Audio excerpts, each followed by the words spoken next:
जीवन की सबसे बड़ी सीख। एक समय की बात है, एक जंगल में सेब का एक बड़ा सा पेड़ था। एक बच्चा रोज उस पेड़ पर खेलने आया करता था।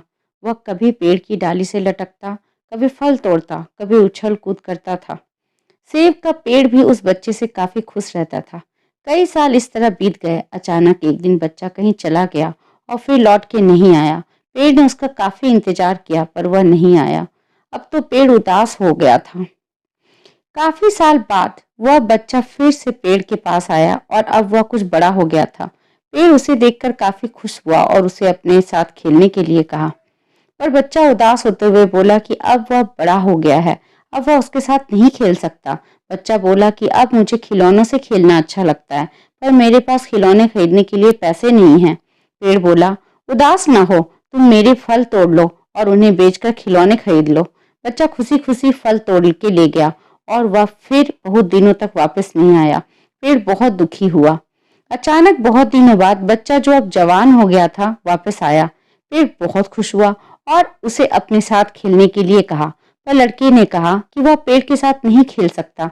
अब मुझे कुछ पैसे चाहिए क्योंकि मुझे अपने बच्चों के लिए घर बनवाना है। पेड़ बोला, मेरी शाखाएं बहुत मजबूत हैं, तुम इन्हें काट कर ले जाओ और अपना घर बना लो। अब लड़की ने खुशी खुशी सारी शाखाएं काट डाली और लेकर चला गया। उस समय पेड़ उसे देखकर बहुत खुश हुआ, लेकिन वह फिर कभी वापस नहीं आया और फिर से वह पेड़ अकेला और उदास हो गया था। अंत में वह काफी दिनों तक थका हुआ वहां आया। तभी पेड़ उदास होते हुए बोला कि अब मेरे पास ना तो फल है ना ही लकड़ी, अब मैं तुम्हारी कोई मदद नहीं कर सकता।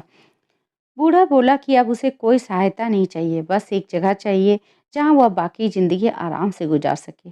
पेड़ ने उसे अपनी जड़ों में पनाह दी और बूढ़ा हमेशा के लिए वहीं रहने लगा। यही कहानी आज हम सबकी भी है मित्रों। इसी पेड़ की तरह हमारे माता पिता भी होते हैं। जब हम छोटे होते हैं तो उनके साथ खेलकर बड़े होते हैं और बड़े होकर उन्हें छोड़कर चले जाते हैं और तभी वापस आते हैं जब हमें कोई जरूरत होती है। धीरे धीरे ऐसे ही जीवन बीता जाता है। हमें पेड़ रूपी माता पिता की सेवा करनी चाहिए, ना कि सिर्फ उनसे फायदा लेना चाहिए।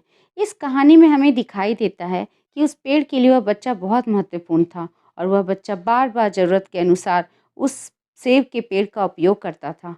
ये सब जानते हुए भी कि वह उसका केवल उपयोग ही कर रहा है। इसी तरह आजकल हम भी हमारे माता पिता का जरूरत के अनुसार उपयोग करते हैं और बड़े होने पर उन्हें भूल जाते हैं। हमें हमेशा माता पिता की सेवा करनी चाहिए, उनका सम्मान करना चाहिए और भले ही हम कितने भी व्यस्त क्यों ना हो, उनके लिए थोड़ा समय तो ज़रूर निकालना चाहिए।